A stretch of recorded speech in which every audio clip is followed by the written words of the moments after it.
Hello, my name's Anne from How to Cook That. Today we're going to be talking about using sugar paste or fondant for decorating kids or any birthday cakes or cakes that you want to make. This is what fondant or sugar paste looks like. It comes in a nice thick plastic sealed packet. You can also make it. One of the main advantages of working with your sugar paste or fondant is that you can make it ahead. So you can make little figurines or whatever you need, the detailed pieces to put on your cake up to a couple of months ahead. Let it dry out and go hard. Then on the day before the birthday, make your cake, decorate it with buttercream or your flat layer of fondant, depending what you're wanting, and then just put your details on, so it makes it heaps easier to do. There's a few things you might want to get together before you start, so I'll go through those first. The first thing that I like to use is some of the baking paper and just putting that down on the bench.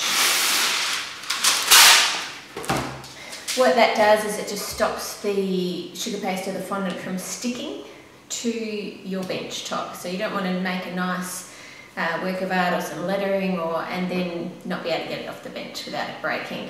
It also means it's easy to move around. The other things that you might need are a pizza cutter.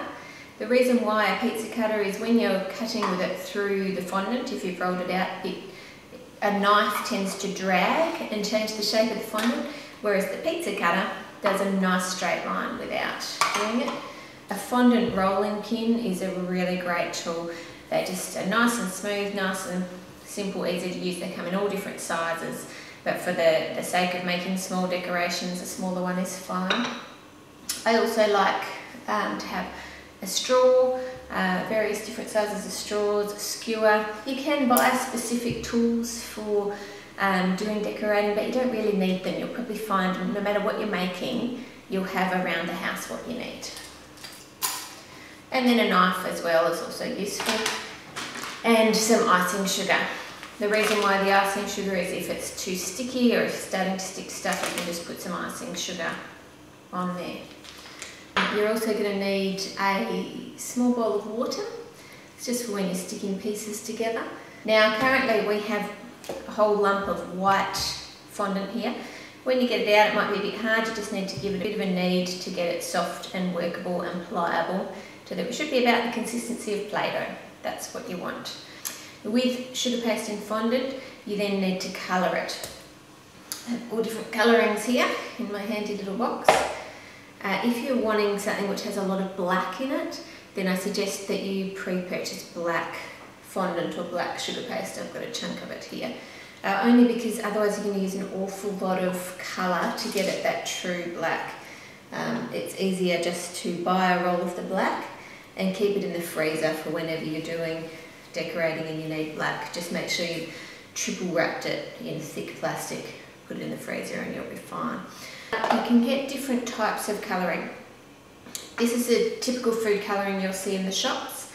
It's very watered down and not ideal for sugar paste, because by the time you add enough to get those intense colours, you're going to have made your sugar paste or your fondant too sticky to work with. What you want is your gel colours, which look more like this. They're like a jelly. What we want to do is just grab a knife, dip it into the gel colour of the colour of your choice. You don't want too much, but I do want quite a bright yellow, so I've got a fair bit on my knife. And then just stab it in to the fondant like that. Wipe it all off your knife so that you're not wasting any. Okay, once you've got it all off, then what you want to do, you don't want this on your fingers, you want it all on the sugar paste, so fold it in half so that it's in the middle. Fold any bits you can see into the middle. You will get some on your fingers, that's inevitable, but this way makes it a little bit less. Okay, keep folding it into the middle.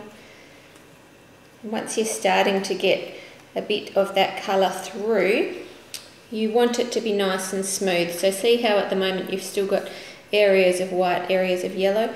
The best way to make it nice and smooth is to put it on the palm of your hand with your other palm, squash it.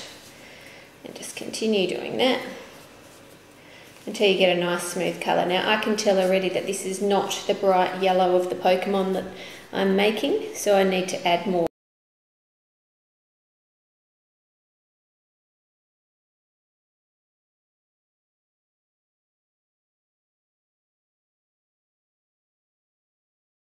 Okay, once you've done one colour, if you have another colour to mix, make sure you wash your hands and dry them really well.